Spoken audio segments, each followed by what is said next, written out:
Assalamualaikum warahmatullahi wabarakatuh. Yang saya hormati Bapak Kepala Sekolah MTSN 4 Sidoarjo, yang saya hormati Bapak Ibu Guru MTSN 4 Sidoarjo, serta anak-anak peserta Pondok Ramadan MTSN 4 Sidoarjo. Materi untuk hari ini adalah zakat. Nanti akan kita bahas selanjutnya macam zakat dan sebagainya.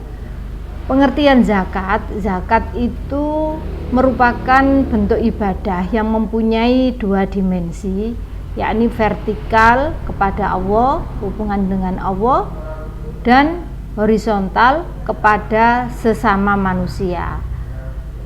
Zakat itu ada dua, zakat fitrah dan zakat mal. Jadi zakat itu melaksanakan bentuk berarti membersihkan diri. Jadi melaksanakan zakat itu berarti membersihkan diri dari harta kita, dari hak-hak orang lain. Kemudian Islam itu rahmatan lil alamin. Jadi Islam itu bukan agama individu yang mementingkan diri sendiri. Kemudian kita bahas syarat diterimanya ibadah itu adalah yang pertama ikhlas dan yang kedua benar. Nah, zakat fitrah itu apa? Zakat fitrah itu adalah zakat yang berupa makanan pokok yang wajib ditunaikan untuk setiap jiwa 1 tahun 1 kali.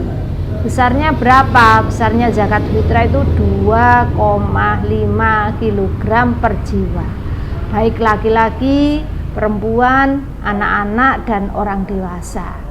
Sekarang hukum mengeluarkan itu bagaimana? Hukumnya mengeluarkan wajib bagi yang mampu. Sekarang rukun zakat fitrah itu, rukun itu adalah segala sesuatu yang harus ada ketika kita melaksanakan. Yang pertama rukunnya niat untuk menunaikan zakat fitrah dengan ikhlas semata-mata karena Allah Subhanahu wa Ta'ala. Yang kedua, ada orang yang menunaikan zakat fitrah. Yang ketiga, ada orang yang menerima zakat fitrah. Dan yang keempat, ada barang atau makanan pokok yang dizakatkan. Itu rukunnya zakat fitrah. Kemudian syarat wajib zakat fitrah. Syaratnya apa? Yang pertama beragama Islam.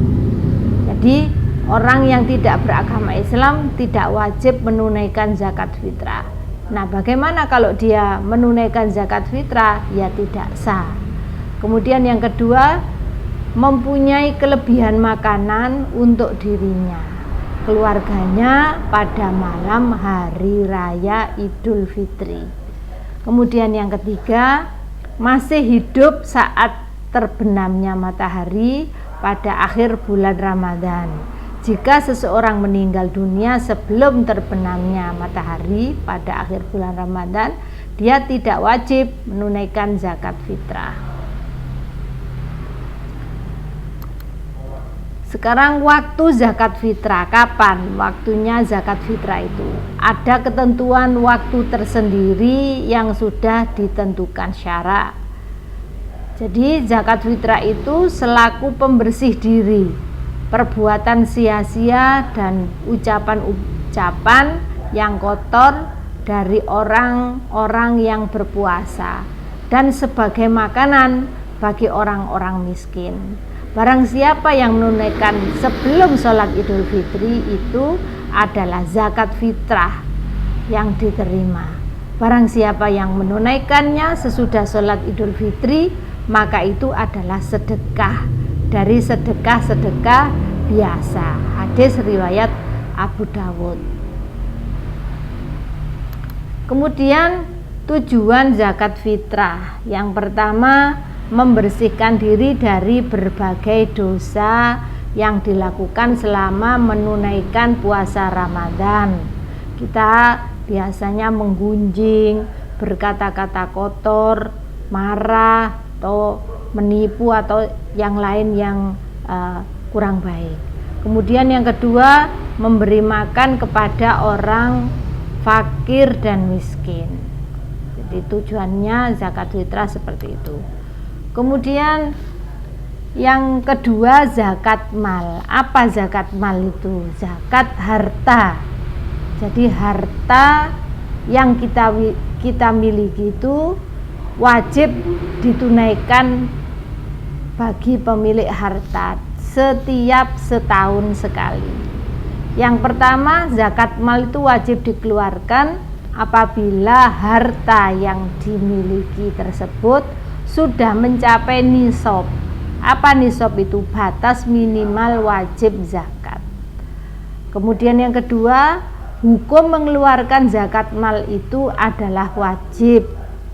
Kemudian yang ketiga, harta yang wajib dikeluarkan zakatnya diantaranya emas, perak, binatang ternak, hasil pertanian. Nah, sekarang banyak.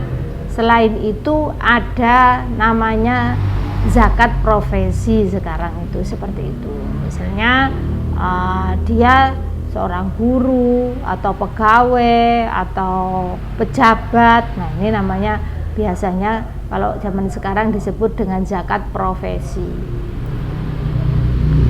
Kemudian rukun zakat mal. Yang pertama, niat untuk menunaikan zakat mal. Yang kedua, ada orang yang menunaikan zakat mal, ada orang yang menerima zakat mal, dan yang keempat adalah ada harta yang dizakatkan. Kemudian syarat wajib zakat mal. Syaratnya yang pertama beragama Islam. Yang kedua, hartanya sudah mencapai nisab. Yang ketiga, telah mencapai haul, telah dimiliki selama setahun.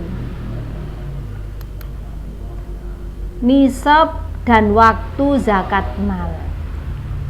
Yang pertama, apa sih nisab itu? Adalah batas minimal harta yang harus dikeluarkan zakatnya.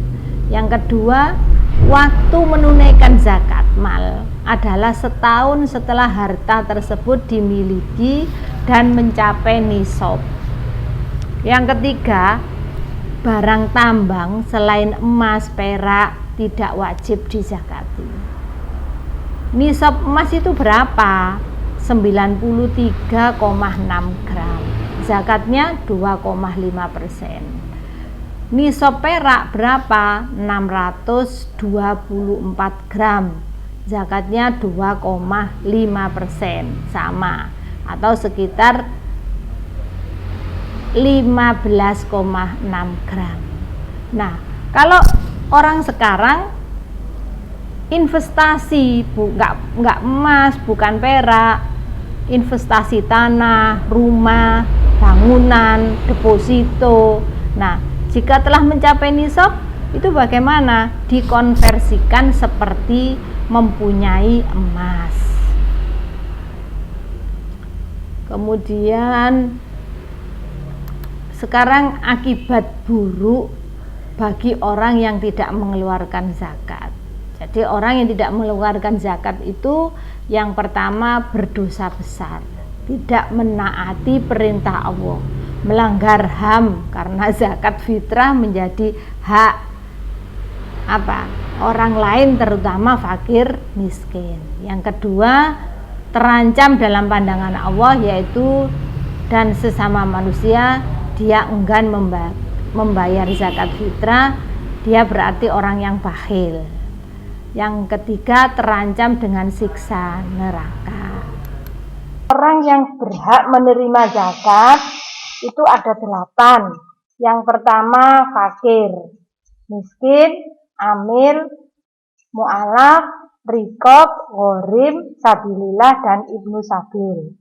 Yang dimaksud dengan fakir yaitu orang yang tidak mempunyai harta, tidak mempunyai pekerjaan, orang yang sangat berkekurangan, jadi dia dianggap berkekurangan. Kemudian miskin, Apa yang dimaksud dengan miskin? Yaitu orang yang mempunyai harta, pekerjaan, tetapi dia tidak mampu.